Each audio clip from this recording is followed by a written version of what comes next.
to order. If we could all face the flag and recite the Pledge of Allegiance.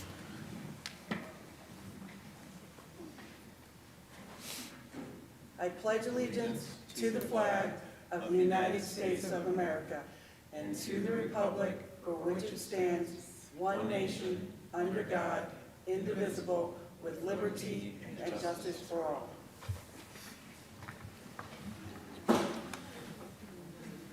All right, roll call. Trustee Blake King. We're here. Trustee Ellis. Here. Trustee Candelaria. Present. And Trustee Murphy is all present. Show 4 board members are here. Dr. Wilson. Okay, I'd like to start out the meeting by just introducing a couple people tonight. We've got our trustee-elect Stanford.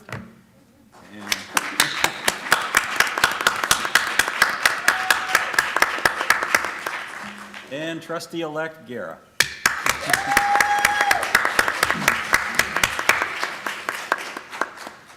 Okay, the first presentation on the agenda there is the support staff handbook. This handbook I know is revised. I believe the board started in April discussing changes, going through modifications, keeping in mind that cost cutting was driving some of those changes as you were going into your corrective action plan. We do need to get this staff handbook approved. If the board wants further discussion on it, please let me know, but the changes are highlighted in yellow. I know a lot of work went into making those changes, a lot of tough decisions. So I'm just trying to get a feel from the board. If you're ready to put that on the agenda next week, we can get that approved. If the board wants further discussion on it, we can also do that. Mr. Verda is here tonight too. He can give you some insight if you got some questions on some of the changes too. Trustees, any questions? Madam Trustee Blake President, King. Dr. Wilson, believe it or not, my board doc didn't come up, and I wanted to read into record some of the changes. And I had emailed Dr. Wilson with my outrage of the language regarding breaks and overtime. And as soon as I get in my board docs, I was like, oh, do we have a, okay, thank you. Because when we realized we were going to, go on this again, I asked that any new changes either highlight them some kind of way or with red marks. Okay. Well, one change is employee at will. It said the district is an employee at will, but is it for everybody or is it only for our support staff? But to me, the most outrageous was regarding, let me show you the pages.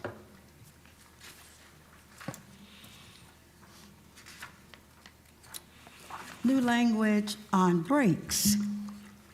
Employees are not guaranteed to have rest breaks during the workday. However, the building principal or supervising administrator may authorize such breaks for employees in your building. The time of your meal break may be scheduled and or rearranged by the building principal or supervising administrator at staggered times to allow whatever coverage of assignments is determined necessary. What page are you on, please? What page? It's page 17. Thank you. Thank you. You haven't read this? Employees working 6 hours or more shall receive a 30-minute unpaid, duty-free lunch break and 2 breaks of not more than 15 minutes at the midpoint of the period. Employees working more than 4 hours but less than 6 hours shall receive 2 15-minute breaks. Now, I had asked who wrote this, and from the email I gathered from Dr. Wilson, I believe it was Mr. Kurtz. Then it was the issue of overtime. And it's just as egregious. I mean, this sounds like we're in a third world country. This is the United States of America, which I thought was a democracy. And why do we have such outrageous language is beyond me. Overtime. Because of the nature of your work, there may be times when you will be directed to work overtime. Perhaps on weekends or holidays or additional hours during the regular work day. You are expected to comply with such directions. Overtime compensation is paid to all non-exempt employees at one time, and 1/2 times the employee's regular rate of pay for all hours worked in excess of 40 hours per week. Overtime may be assigned by the supervisor if it is determined that additional time beyond your approved scheduled work time is required. You must receive authorization from your supervising administrator before working more than 40 hours a day week. Now, I can go on and on and on regarding this support staff, and let's be clear. Our different units no longer have their own association to represent them. Everybody comes under this handbook. Now, my question was, what was the cost savings for eliminating these types of representation for our units? If there was no cost savings, what was the point of it? And to throw everybody under the same umbrella when different departments have different working conditions is outrageous. So again, I can't support this, won't support it. I personally believe this handbook should be left in the hands of the new superintendent and the new board, because it gets worse and worse. I won't prolong the time with reading some of this other outrageous language, but again, this is not a third world country. Thank you, Madam President. All right, Dr. Wilson, can we start with who is under this handbook? What in groups? Everybody but custodial. Custodial still has a contract. We can't hear you. You have to talk in the microphone. Sorry about that. Good evening, everybody. Yes. Everybody but the custodial group will be under this new handbook. They still have a contract till 2027. I'm sorry, because there seems to be some misunderstanding. So teachers, No, teachers are not. administrators? No. All right. It's all Of course, non-certified. excuse me. go Yeah. ahead. It is classified employees, non-certified employees. All right, could you explain that for people what So, classified yeah, is? so certified employees fall under our teacher contracts here. So all the teachers, we have psychologists, we have social workers, or obviously our administrators. We're all under the teacher's contract, so that's a certified employee. Our non-certs are our food service department, custodial, our special ed aides inside the classroom aides, those types of positions here. Our crafts, our Teamsters, those units there fall under the classified handbook. Madam President. Trustee Blake King. Well, that's even worse. If you're going to extend this to a few employees, that's discriminatory. You're going to make the folks, we're talking about the cooks, are they under here? Yeah, Paraprofessionals, food service, paraprofessionals, they're under paraprofessionals, here. yes. And I can just name a few. So they are less human. They are not valued because they can simply put this in a piece of paper. Of course, the teachers are protected, but nonetheless, nobody in this district should be under this kind of rule of thumb. Nobody. I do know, and I know the past is the past, but our former superintendent, the plans were to get this, consolidate these handbooks, and then we were going to look at the administrators next to have a handbook, and then we were going to look at teachers and the certified employees to have a handbook. So that was what we were trying to do, and we started with classified because I believe we had 12. Is that right, Mr. Curtis? There were 12. Yeah, 12 or 13 different handbooks. So we were looking at consolidating So just one handbook for everybody, for all the classified employees. So could you describe some of the things that it helped? So like bereavement leave, and there was other things that were just all over the place that Yeah. people weren't getting the same. I mean, obviously, it just puts everybody in the same, I guess you could say, playground. All the classified are going to have the same expectations, policies, procedures. It's going to make it obviously easier to monitor. But again, I'm not going to sit up here and sugarcoat it. There was a lot of things that were taken away from our classified staff. Thank you. For financial reasonings. There were tough decisions that Mr. Kurtz, the CFO, and the former superintendent had to recommend to the board because of financial reasons and DUABs and the corrective action plan. So I'm not going to sit up here and say this is great for us moving forward. We're going to lose. Obviously, we have a chance to lose some of these employees to go on and find, I guess you could say, greener pastures. And I don't think anybody here feels good about it, but it's just things that, from my understanding, had to be done because of the financial situation that School City of Hammond is in. Madam President, Trustee it Blakey. seems again that we're very selective when we want to save some money. Again, I don't recall anybody getting a cut in pay, voluntarily taking a cut in pay because of this situation, and still haven't taken a cut in pay. So I don't buy this cost savings bid when the higher echelons just refuse to take a cut in pay. So I haven't seen attached to this piece of paper, I don't see what the cost saving is. I don't see if I do this, we're going to save X amount of dollars. It's not in here. I could do, It is, I missed it. Yeah, we could get And that that's possible. to Dr. Wilson. We can share what, like, some of those longevity pay and all that. We can share that with you to share to the board. Some of those things, items that were removed. Yeah, because that was part of the cap. Yeah. When we went through each line item on there, Yeah. it showed I'm how much sure it was is. saved. I do want to go back to page 17 on the breaks, because it's confusing to me. Because it says employees are not guaranteed to have rest breaks, but then it goes, employees working more than 4 hours but less than 6 shall receive 2 15-minute breaks. Yeah.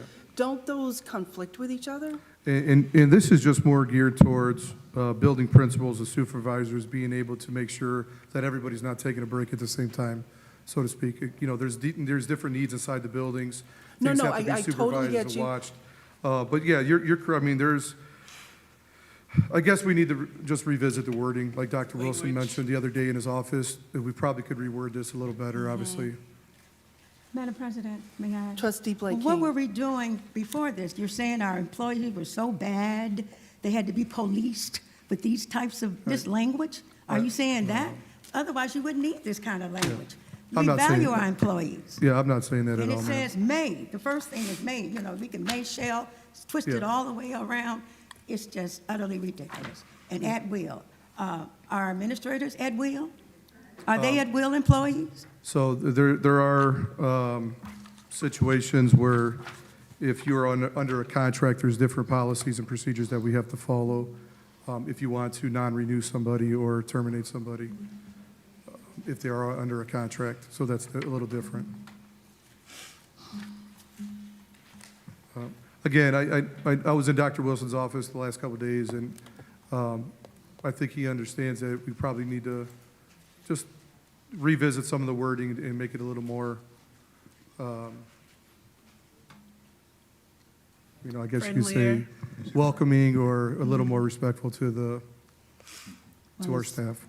If anybody wanted to work for School City Hammond and was applying for a job, a paraprofessional or whomever, and they knew this was, I think they'd go somewhere else. And I wouldn't blame them. So to me, this is just another nail in a coffin to just destroy our district intentionally. That's my take on all of this.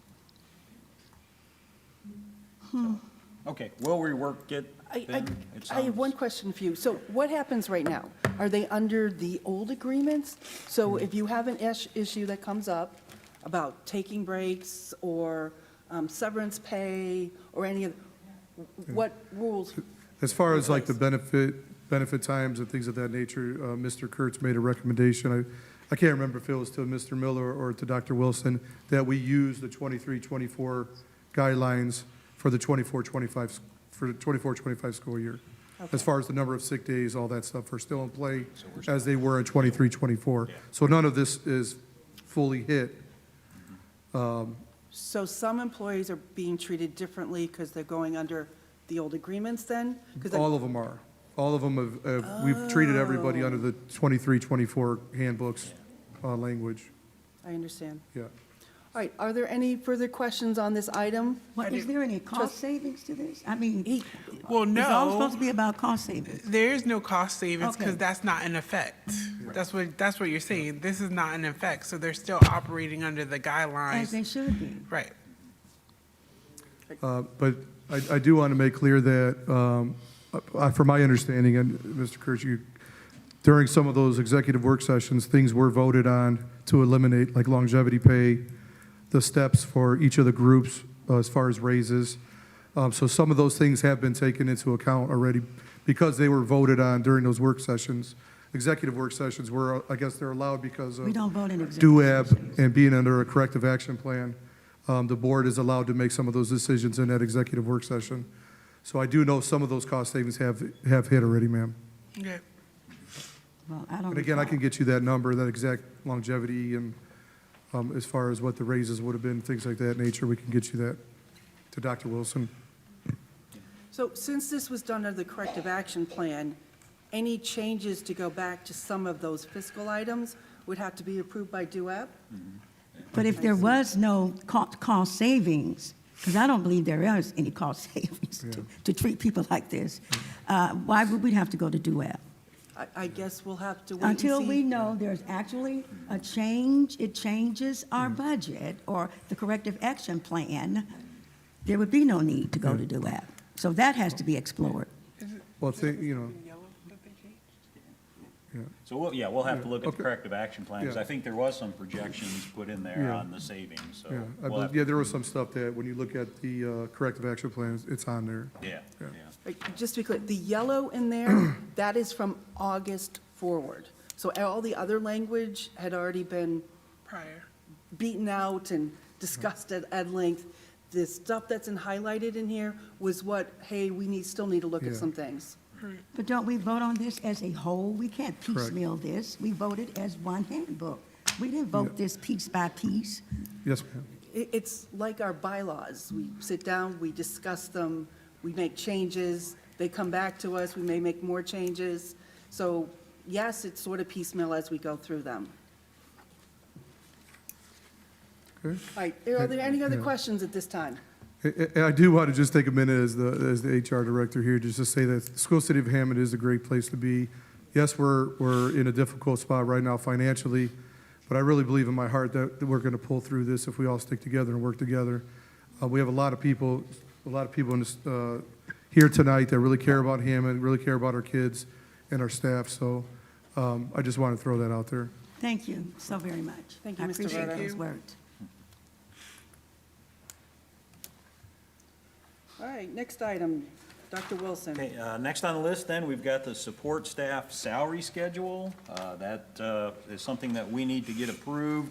If the board has any questions or anything they want to see changed in that, I'd like to get this on the agenda for next week so we can get this approved and get in the book. So I would ask that we do look at least proving that, if we are going to choose, if the board is going to choose to wait until a new superintendent is placed, please consider approving the classified salary schedule.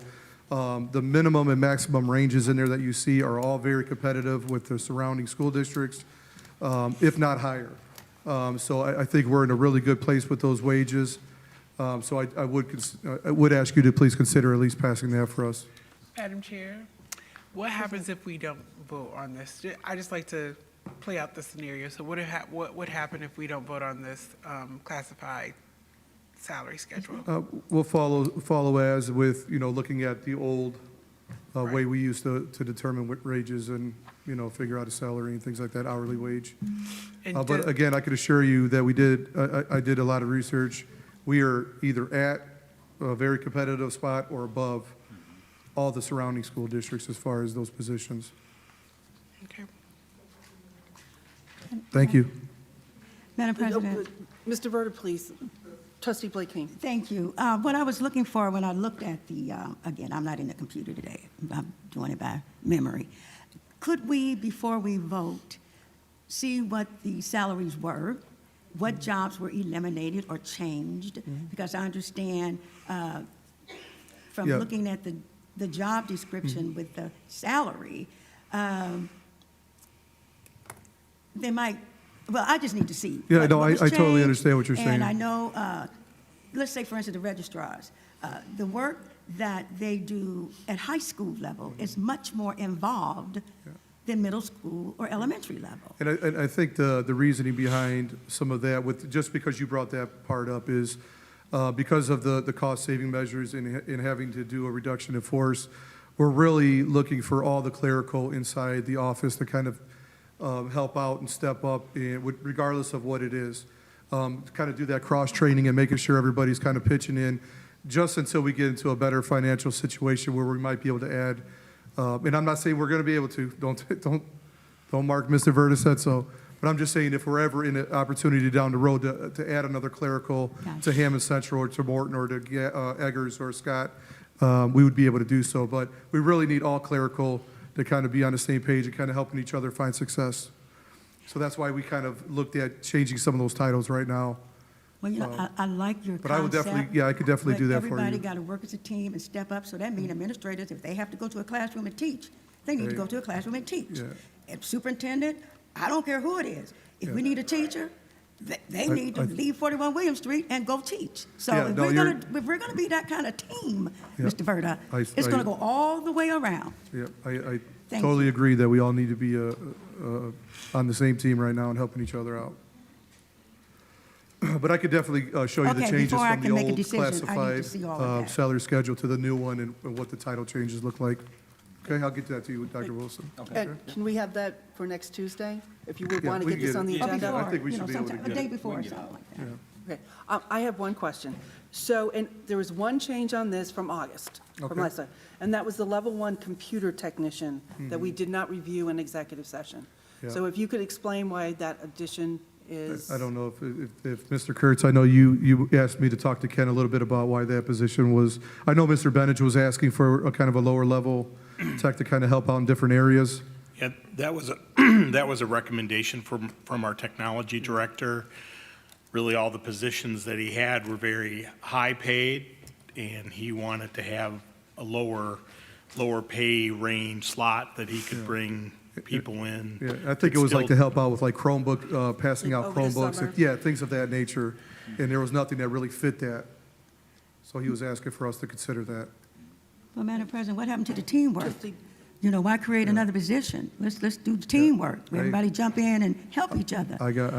And again, we should not hamstring the new superintendent and the new board with something that is going to prevent them from moving this district further.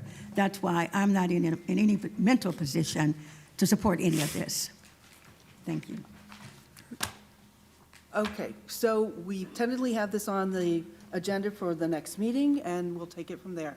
Thank you. Thank you. All right, I just want to say happy birthday to my mom. She turns 80. I'm sorry I'm not with you tonight, Mom. I'm here. Is she watching? Yeah. Happy birthday. all right, Dr. Wilson. Okay, I got a couple policies that we pretty much tabled the last meeting or so. So I just wanted to talk about those. We could add them on Tuesday as the first reading next Tuesday. But the first policy, we're looking at policy 5136, and that is personnel communication devices. So again, just dealing with the students' cell phones. After talking with the principals, talking with the two high school principals, it's pretty obvious we really want to make sure that we're following the state law, the legislature. They want to keep phones out of the classroom. Teachers will have the authority to use them for educational purposes, so if they've got an assignment or something and they're working with the kids and they want them to bring their cell phones to class, the teacher has that authority. The student also has the right to use it if it's to monitor their health care. Also, if it's part of the student's IEP, if you got a special ed student or a student with a Section 504 plan and they somehow need that phone to help implement that plan, those are the exceptions. But the legislature wants to see cell phones out of the classroom, but they do give you the choice to allow them before school, after school, at school events, and I think we really need to stay with that plan. It's part of their lives. I mean, parents want their kids to be in communication with them, they want them to have their phones. It just makes sense that they're allowed to have them at an after-school event or a extracurricular event. They're gonna be lining up their rides and all that good stuff. So, really, we're looking at option A on this plan. Which page is that, sir? That would be on the front page there, front option page, A. okay. Yeah, yeah. And So- option A lines. Clear tab, first policy. Yeah, I know, the different tabs, it's Yeah, I been know. difficult. Yeah. Thank you. But option A lines up with what we're currently doing, yeah. So it's not gonna be a big change, and just talking with the principals, you know, if you said that they can't have it after school, before school, at an extracurricular event, how would you even enforce that? You know, they're gonna hide it in their socks, and, they're still gonna have their phones, they're not gonna give them up. So, again, it's a part of their lives, we don't wanna restrict that beyond the classroom. So for clarity, it's going to end where it says end of option A, and will not go any further? Right, yep. And then that corrected one will be up for first reading at the next board meeting? Yeah. And what is the penalty, if any, if the student abuses this? Oh, That would be in the code of conduct. yeah. So if they do have them in the classroom, yeah, I believe. That needs to be spelled out, Dr. Wilson, because it leaves everything up in the air. This one does this one, that one does this one. We need some consistency, Okay. some written dialogue. So if they violate it, it should be crystal clear. So no student can say, well, they didn't do me that way, or they didn't do me that way. We have to be crystal clear on this one to prevent any lawsuits. To be crystal clear, that doesn't belong in board policy. That belongs in our student handbook, which the administration can update each year. Because as you know, we have to do a public work session, 2 readings, and then approval. So if we put something in board policy, it takes 3 meetings to change it, where the student handbook can be changed by this administration and brought to us at 1 meeting. So that's not where it belongs. No, it doesn't. Cindy, we have had several board policies that piggyback off the hand. I mean, are you saying this to avoid it? Or if does a handbook spell it out? Because students want to be clear, parents want to be clear. Is there a handbook? Give me the page and the number. Then we Exactly. can move forward. So in You got to August, have one or the other. we had several of the administrators come before us saying they were waiting for us to approve certain board policies. Then they're going to update the student handbook and then bring it back before us. Cindy, that is very vague. That's just talking. You're just talking. So Thank you. anyway, we need to do something about this, I think. It has to be crystal clear. Yes, as soon as we approve it, that and the attendance policy were the items they were waiting on. So we haven't gone through the attendance one today either. Well, I firmly believe it could be part of our board policy, so we just need to fix it. Where's Attorney Conrad? Of all days, she should be here. Jesus. We have no legal advice. Well, we could table it, fine with me. We're not tabling it. Is there Well, any just- further discussion on this board policy? Discussion, but with the discussion, please, let's get some clarity on that. That's all I ask. That's all I ask. So, all right. And that's what the students are asking for. I've talked to them. You know, they're waiting, they're leaning, they're dependent on us so Okay. that their rights will be protected, so they know exactly what they're held accountable for. Okay, so the question is whether or not it needs to be in the board policy or just in the handbook? Is that the question? It needs to be somewhere, Cindy. I'm sorry, Trustee Murphy. Okay, I'm starting my questions for tonight. Okay, fine, thank you. Dr. Wilson, the next one? Okay, the next one is policy 5200 on attendance. And you'll see in green, everything that was added. The legislature really jumped in on this one. Probably the biggest change that you will see added by the legislature is the truancy prevention section. And what they're doing is, their attempt is to make parents more accountable, or at least have the parents have an active role in the process. So you'll see there the parent is required to attend an attendance conference. You'll see the student's parent may be subject to prosecution under Indiana code. It goes on to talk about more of an attendance conference with the following individuals: a representative of the school, the teacher, the student's parent. Again, bringing the parent into the fold early and making them part of that process. So that's something that's state law, that was added. That's why you see the revisions. Neola's going to update the policy and make sure it's compliant with the new legislation that took effect back in July. All right, so for clarity, if it's green, you're recommending it stay in, and Yeah. of course, the red is a strikeout. Yeah. And again, this is a legal update. You can see right there, revised policy at the top, special updates, legislative changes.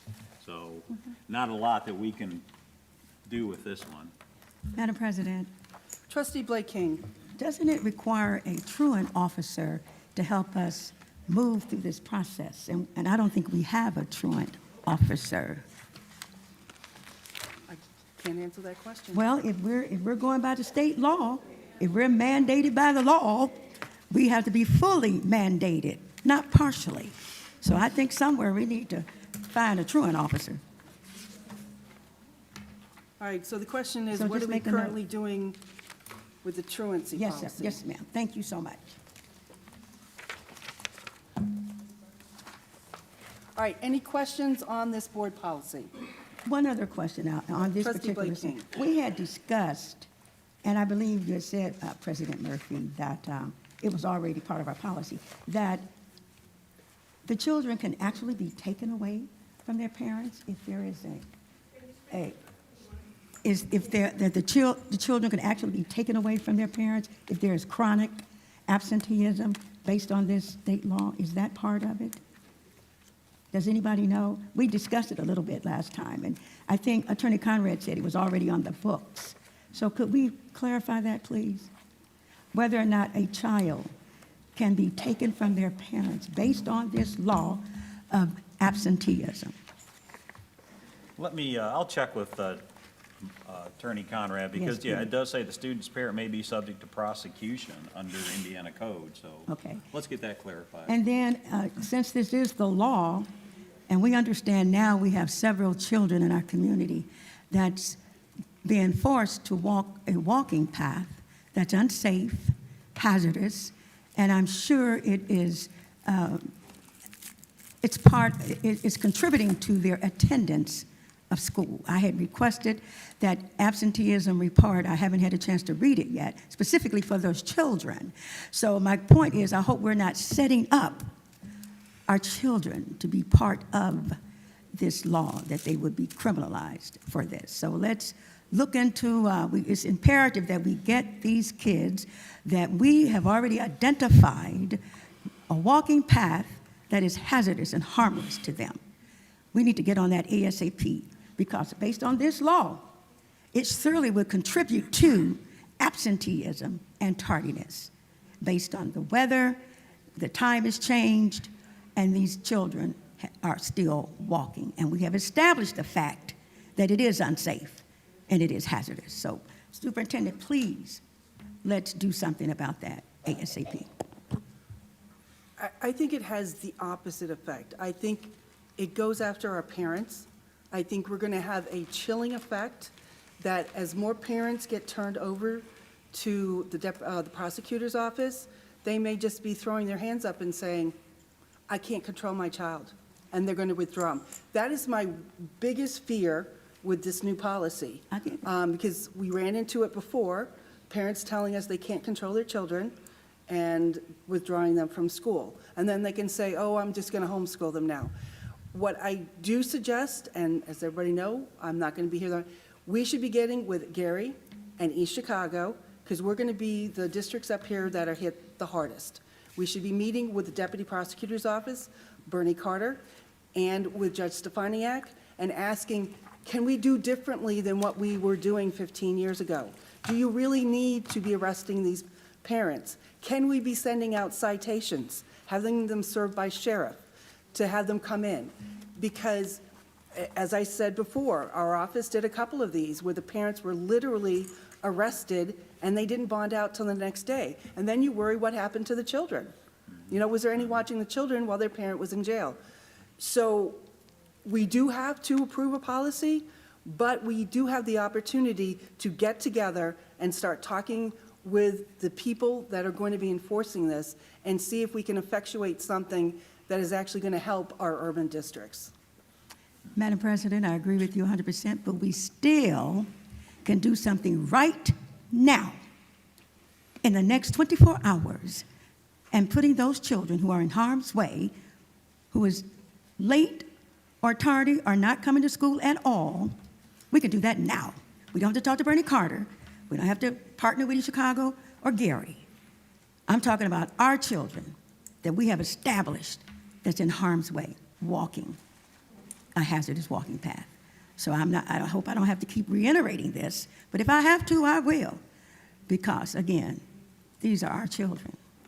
And the law says tardiness, absenteeism, we got to work on it. And if we're setting a stage that is allowing and forcing our parents not being able to get their kids because they don't have transportation, they don't have a car, we can do something like that now, N-O-W. Thank you very much. All right, are there any further questions on Board Policy 5200? Does anybody have any questions on the other? So for the rest of them, we've had a public work session, we've had a first reading, which makes the rest of them up for second reading and adoption. I'd like to poll the board to see if that is something so we can start getting some of these policies approved and move forward with them. Or do we need even more discussion? Because I don't believe the superintendent got anything else on the rest of the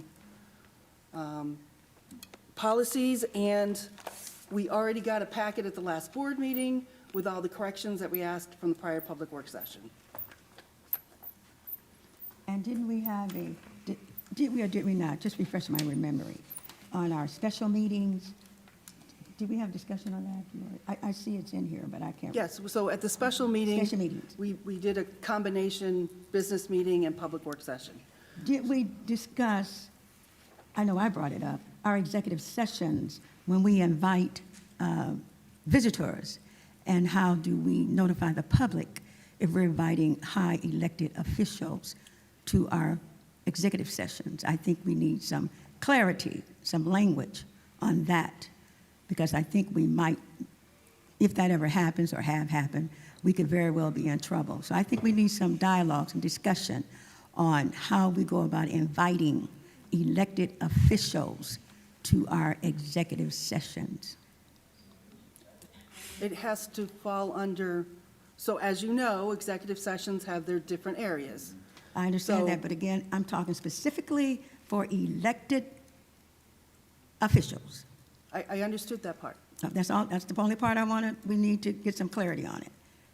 If So, and when we do it, does the public have to be notified in advance? Or when are they notified? Or do they have to be notified? That's my question. so are you saying that we would have a quorum of some elected officials? I'm saying if I come to an executive session Okay, and the door opens and there stands an elected official of the highest magnitude. all right, let's I'm just not say- made aware of it. I don't know anything about it. How do we go about doing that in the future? Okay, so for the sake of argument, the governor shows up at our next executive The session. devil. The governor. Okay, the governor. Okay, let's say the As far as I governor. know, the devil's not an elected official. So, as that would be no quorum. I'm trying to. No, we have a quorum. Come Not on, Cindy. us. We have an executive session already established, already advertised for the Right. 5 standard things. I'm sitting there, and in walks, let's just say the mayor, the city of Hammond. He walks in, and we have a discussion with him or her.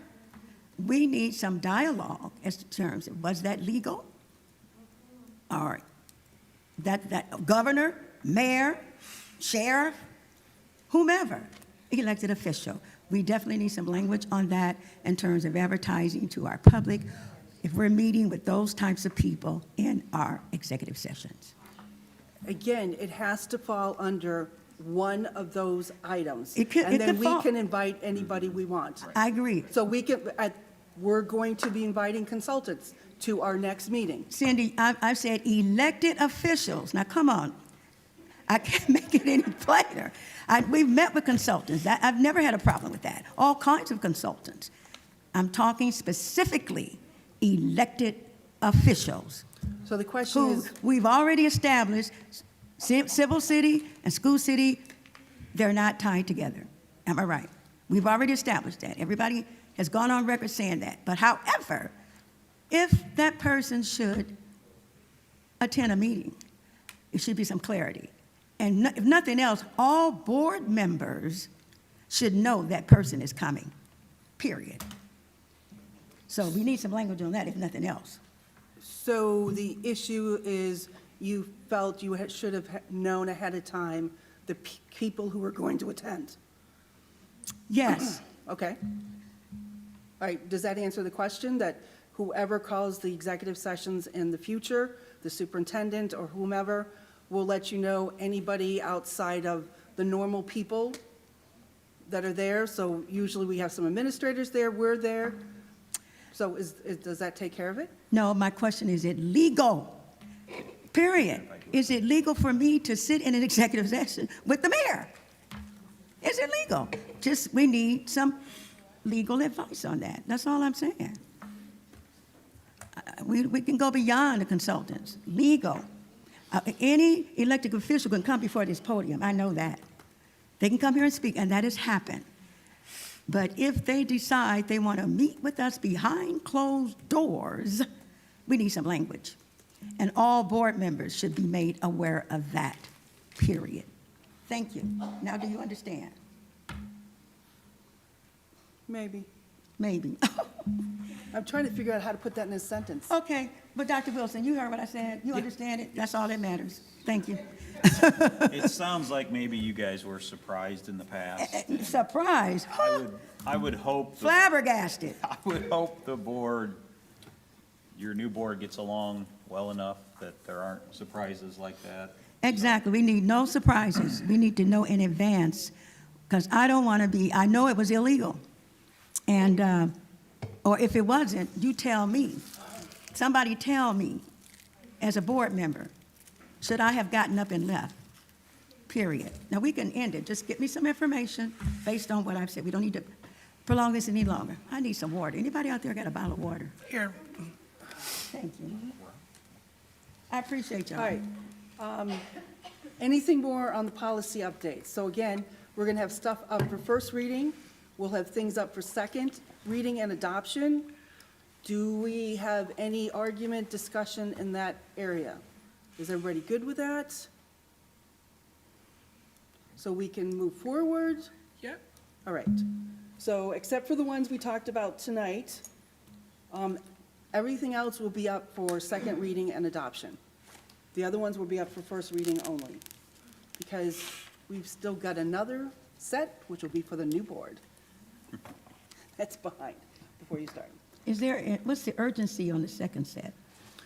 I mean, we're talking November, December, and. No, we were supposed to approve July 1st, the other set. Supposed to do what? It was supposed to be, it came out of the last legislative session, so those laws take in effect July 1st and January 1st. So there's more, like this attendance policy that we're behind in, there's other laws that took effect that we don't have board policy on. So again, if the board doesn't want, I don't expect this board to, this current board to address the second set. Thank you. That's my whole Because the point. administrators still have a lot to work to do Exactly. before they can go on it. But we need to clean up this, so the next board only has one set of minutes behind instead of two. That's why I'm just saying, like to get this all cleaned up, so you only have one set of minutes behind, I'm sorry, bylaws behind. Well, based on what they are, we'll see. All right, so the next item on the agenda is public expression. So I have been asked, there's not anything else, is there? No. Okay. To reread the guidelines, because a couple people didn't follow them last time. School City of Hammond recognize, okay, if we're going to have people shout out and stuff, Mr. Suarez is going to shush you. So as I read through this, you're going to hear. So people will get a letter saying that you're not doing things that you're supposed to do during the meeting. There's three of us up here that fought extremely hard to make sure there's a second period of public expression. Otherwise, the state of Indiana said, we don't need to have this other period. We only need the one where you can talk about items that are to be on. So Trustee Candelaria, myself, and Trustee Blake King, we were the ones that fought and kept it, even though everybody said your meetings would be so much nicer if you got rid of the second period. So I'm going to read this to remind everybody how to behave in this period of public expression. School City of Hammond recognizes the value and importance of public input from its community members.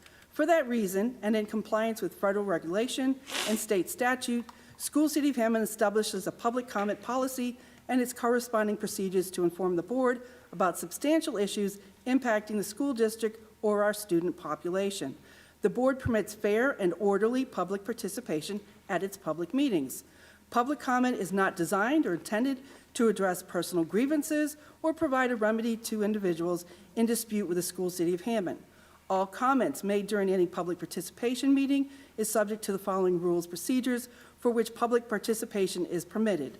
The School City of Hammond Chair or presiding officer shall administer this policy or procedure as follows. A, any member of the public having legitimate interest in the actions of the board may participate during the public portion of any School City of Hammond public hearing, forum, meeting, and must register on the public comment sign-up sheets available before the start of the hearing, forum, meeting. Individuals must provide their name and physical address on the sign-up sheets to participate, or they will not be called on. So that change was made. We had people saying, I don't want to say my address out in public. We totally got it. And so your address will only be on our paperwork. You do not have to say your address when you come to the podium. B, participants must be recognized by the chair or presiding officer before providing comments and must preface their comments by announcing of their name. C, comments made by the public participant in any School City of Hammond public hearing, forum, meeting shall be limited to 3 minutes in duration and cannot be relinquished to another participant. D, all comments shall be directed to the board as a whole. No individual shall address, reference, or question the board or School City of Hammond staff members individually. This includes referring to a person by their title or any other easily identifiable characteristic. E, public comment is not intended, nor is the board or its staff required to provide any answer or response to any participant. It is for the board to consider the public comments. F, disruptive discussions between public comment participants and members of the audience at any School City of Hammond public hearing, forum, meeting will not be tolerated. Participants providing public comment will be courteous and respectful in their language presentation and behavior exhibiting high level of professionalism and integrity. Use of language intended to humiliate, harass, disgrace, demean, or mock School City of Hammond or its member staff will not be tolerated. H, following the completion of an individual's public comment at any School City of Hammond public hearing, forum, meeting, the participant will be seated with no further debate, dialogue, or comments. I, at any School City of Hammond public hearing, forum, meeting, the School City of Hammond chair or presiding officer may interrupt, warn, or terminate a person's comments, request an individual to leave, request the assistance of security or law enforcement officers, call for a recess or an adjournment when I, a participant's statement exceeds the 3-minute public comment limit. Double I, is personally directed at an individual. I'll go 3. Is abusive, obscene, repetitive, or irrelevant, or 4, disregards any part of this policy or procedure. J, video recordings are permitted. However, the individual owning and/or operating the recorder must comply with the following conditions. No obstructions, no interviews, no commentary, no recording. None of you guys break that rule. K, violations of any part of this policy and its rules and procedures and any school, city of Hammond public hearing for a meeting may result in the enforcement of the following by the school, city of Hammond chair or presiding officer. Please note that more than one violation can occur at the same meeting, and consequences may be escalated depending on the egregiousness of the offending behavior and the number of offenses that occurred. First violation, verbal warning. Second violation, written warning. Third violation, 1 month suspension from school, city of Hammond public comment. Fourth violation, 6 month suspension. Fifth violation, 1 year. Sixth violation, 5-year suspension. Seventh violation, lifetime ban from public comment. All violations will be documented in writing for school, city of Hammond records files, and a written copy of the warning will be provided to the individual following receipt of said warning. Any of the above documents, violations, shall be accrued and remain valid for a period of 4 years from the date of the most recent violation. Trustee Candelario. Public expression, first member is going to be Roosevelt Browder III. Good evening. And I'm here on city conduct code. Just And speak into the mic, please. I'm here on city conduct code. And I believe it's, in some situations, it's a catch-22. And I had a situation in regards to my daughter, and she was jumped by 3 people, but then she received the same punishment as everybody. I don't think that was fair. And the question I've been trying to get from the administration was, if somebody comes stand over you and come to you where you're sitting at, and they stand in your face, and then they hit you, that's a catch-22. Ain't nobody gonna let somebody just hit them and not fight back. And so my question, I called Ms. Rollins on 3 different times. Once I couldn't get the answers from the administration at the school, to this day, this happened on October 22nd. I still haven't received a phone call back from Ms. Rollins, which I left a message on 10/24, 10/28, and 10/29. And I still haven't received a call. But my question is, what is a person supposed to do? I understand everybody got to be held accountable for their actions, but if we're in the real world, we ain't gonna let nobody just hit us.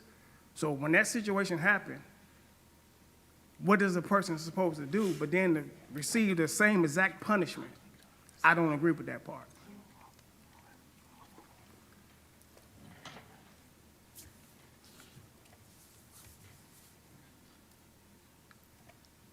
Dr. Wilson? We're going to, Yeah, we'll follow up, yeah. Just please follow up, do a total investigation for all the board members. What school was this, sir? At Morton, Morton. Because again, you know, I did request a copy of all the suspensions and the fights and all of that, and seems like we need a handle on this, Dr. Wilson. So please just get an investigation And so we know then I exactly. guess- And please respond to him. Get his number, because he's a parent, a taxpayer, and he has a right to know what's happening. To call 3 times and nobody returns his call, that's not good, Dr. Wilson. That's not good at all. I'll find out what's going on. and then I was told, you know, when I showed up, I got a piece of paper showing she gonna be suspended for 5 days. Then I was told when she come back, she would have to go up under probation. To this day, I still haven't received any information about probation. We finna go into a 2nd semester. So if they come January talking about this probation, I mean, she got a whole nother 6 months to go versus if it's already addressed now, before we go into that, it's addressed already. And that's just where I'm at with it. You know, but like I said, I don't think it's fair. right, thank you. We don't want to bring your daughter up during, you know, for everybody to hear about this. So he I said, mean, I know, but he said he will follow up with you, sir. Well, he needs Thank to you. leave a phone. Anna's not here to get the number, so he We needs have to his leave the number address. with somebody. I'm sure you can look it up in the system. Mr. Verder, leave all the information with Mr. Verder. Thank you, Dr. Wilson. Next member, Kim Royal.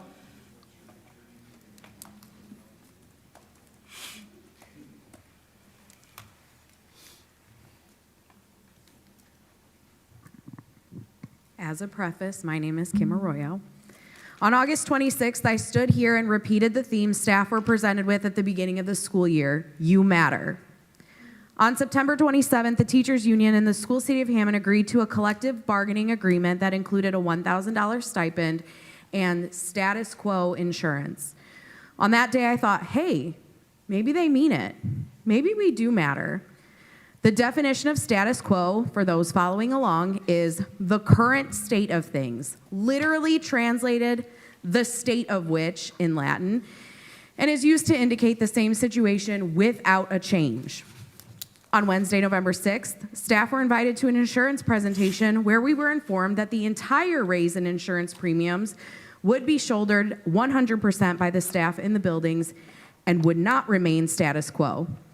This was a seemingly convenient day to drop this information since the membership had already ratified a contract. So for those of you still listening, that means in August we were told we matter. In September we ratified what we thought was a contract that contained a small glimmer of hope. And in November we were reminded once again that, in fact, we don't matter. I know someone will ask, well, if you guys ratified an agreement, how can they do that? The answer? I'm sure one of those pesky loopholes that some seem so proficient in finding. When I stood up here in August to talk about collective bargaining, I said that the relationship between staff and central administration was fractured, and we hoped that this administration could help repair it. What occurred instead was a bold and definitive reminder that we were the only ones holding an olive branch, hoping for repair. Shame on everyone. What will it take before we actually matter? Thank you. Thank you. Next member, Rena Horgan.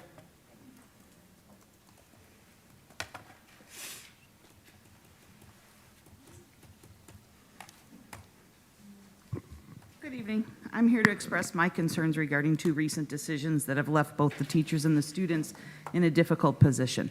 First, again, just like Kim, I'd like to address the insurance rate increase that's scheduled for January 1st. As you know, our teacher contract was negotiated and ratified by both the school board and the Hammond Teachers Federation Union with a clear understanding that the insurance rates would remain status quo. No new rate hikes for the duration of the 24-25 agreement. To now hear that those rates will be increased on January 1st, just a few months after we reach this agreement, is not only disappointing, but goes against the spirit of negotiations. HTF worked hard to secure a contract that would provide stability and fairness to our teachers, and we expect that commitment to be honored. This sudden change is unfair burden to our staff, who already face rising costs in many areas, and it undermines the trust between the administration and our educators. You cannot simply be changing things midstream and expect teachers to accept it. This will cause our district to lose even more highly qualified, reliable teachers as a mass exodus will happen again. Mark my words. Secondly, I want to talk about the recent issue that I have with the transportation for my fifth grade students attending the Star-based field trip. In September, an MOU was created and approved by the assistant superintendents, guaranteeing that there would be bus services for this important STEM-based field trip, which would be covered by School City of Hammond. I made sure that I did this several months in advance. This program is a valuable hands-on learning experience, and our students have been excited about it for months. I've done a lot of planning. Now, just days before, my trip is Monday, we received a memo stating that the buses aren't covered. This sudden reversal is not only confusing, but also puts up an impossible situation for us. We simply don't have enough time to secure the necessary funds to cover the cost of transportation. The school board approved the MOU for Starbase, and the assistant superintendents approved the transportation, and we expect that commitment to be honored. Canceling buses funding at the last minute is not only disruptive for my students' learning experience, but also creates an additional financial burden to families and teachers. I urge this board to reconsider both of these decisions. We need the stability that was promised in our contract, and our students deserve the opportunity to participate in this incredible field trip without these last-minute hurdles. Thank you for your time.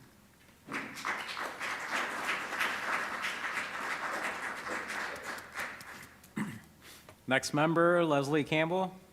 Okay. Next member, Mary Ellen Slasik.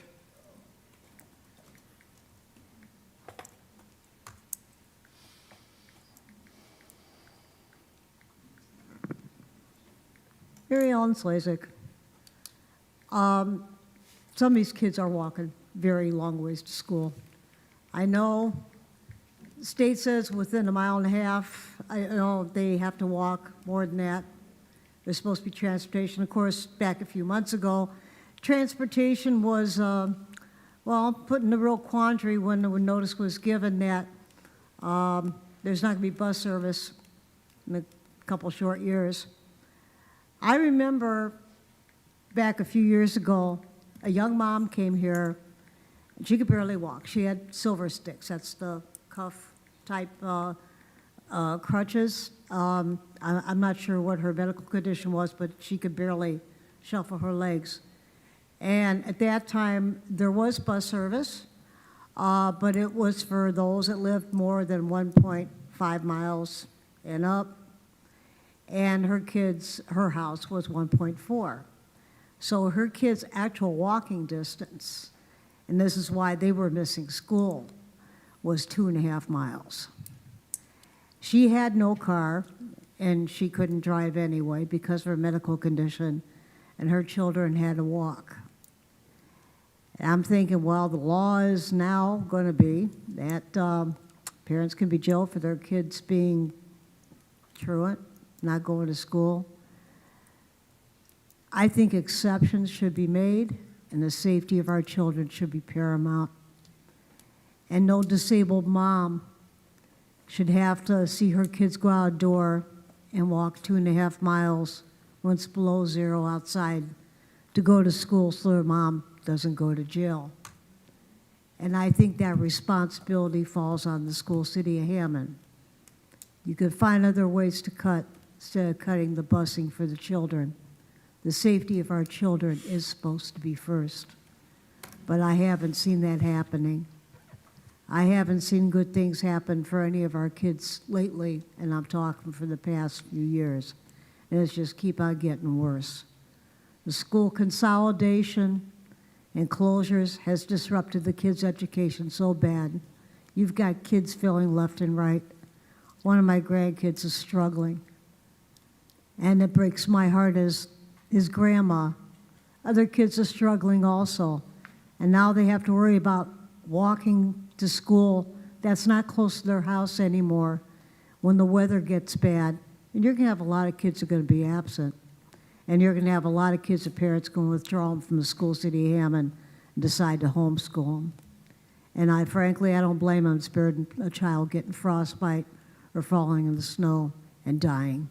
Thank you. Thank you. Thank you. Next member, Lisette Montanez.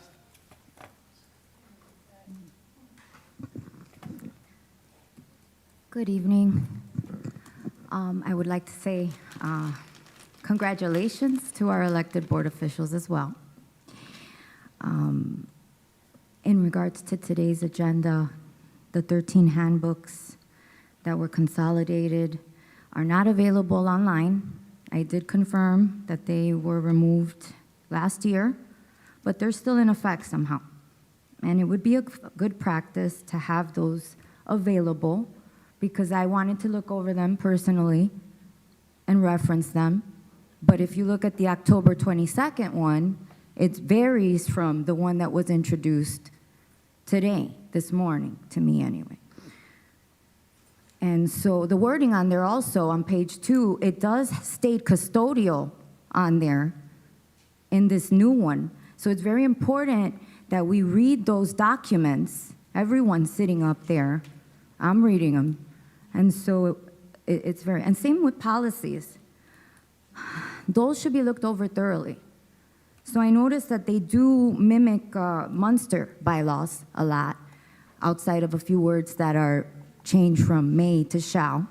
And so they did a good job at copying a lot of those two policies. Munster put those up on August 14th, and they are almost identical. So you guys could reference those if you'd like, or see what you... Before they are approved, also going back to the handbooks, when it's the first page introduction, they did change that. You might want to include names. I noticed there's a trend between districts that work together that they don't like to put names on there. They don't like to put signatures on there. and things require headers and dates. And so when you're doing contacts, you should definitely have a name for human, not just human resources, but who can be communicated with. Emails should also be transparent. It's not seemingly available. I'm still trying to get a phone call back from Special Ed McNulty. As far as that, as you can see, all we talk about is this, and yet we still haven't discussed the transportation, the children, the quarterly success reports that I'm waiting for to see how they're doing so that we could set goals for them so that they can get the tutoring and the attention that they need, but nobody's focusing on that because it's money, money, money, we're broke, but you don't show the cost savings or the money. Ask for more specified reports and focus on the kids because it's starting to look really intentional what you're doing here to the staff, almost like you want them to leave. Consolidate faster. Thank you.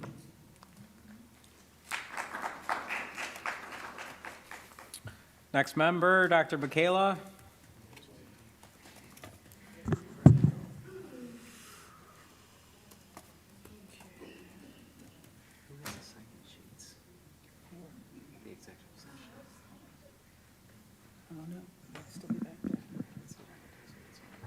Good evening, everybody. Dr. Michaela Spangenberg, Gary Education Coalition.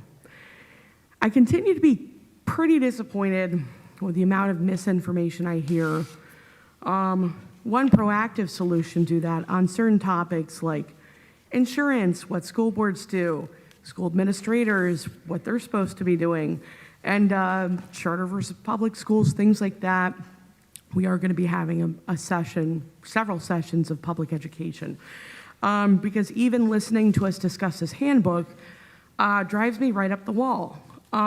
There were very few changes to 2033-2, which is mandatory student attendance, which at a prior meeting we seemed to think meant that a school board member had to ask permission for something wild. And then we cited that and it wasn't even the right statute. But then now, ironically, we've revisited it and we said, well, all these things happened this year. The majority of that actually is from 2015 and 2017, which means that all of this has just been sitting here not being addressed all of this time. And it kind of feels like we have like a hurry up and do something game here. Sometimes it feels like hurry up and let's make this district unsustainable. And then the other part of it often seems to be hurry up and let's pretend it wasn't us that did it. And that just sucks for the parents, the kids, the teachers, the staff. You do indeed, on the front page of that document, list a whole bunch of professions that are not what you verbally said were included when we are talking about the human resource stuff and the support staff.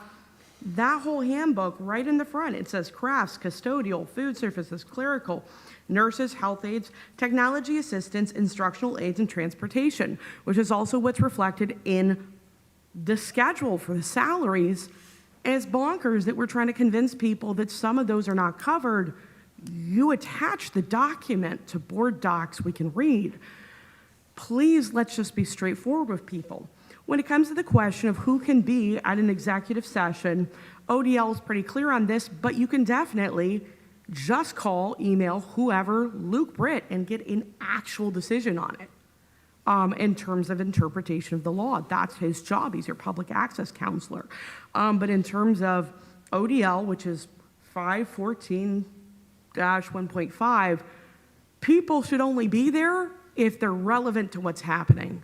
I can't imagine a situation, given the very limited number of things that you can do in executive session, where a member of the public, which is anybody who's not a board member or staff member, is just a member of the public, even if they're mayor, governor, whoever, is permitted to be there. So, thanks, let's keep it honest. Have a good evening.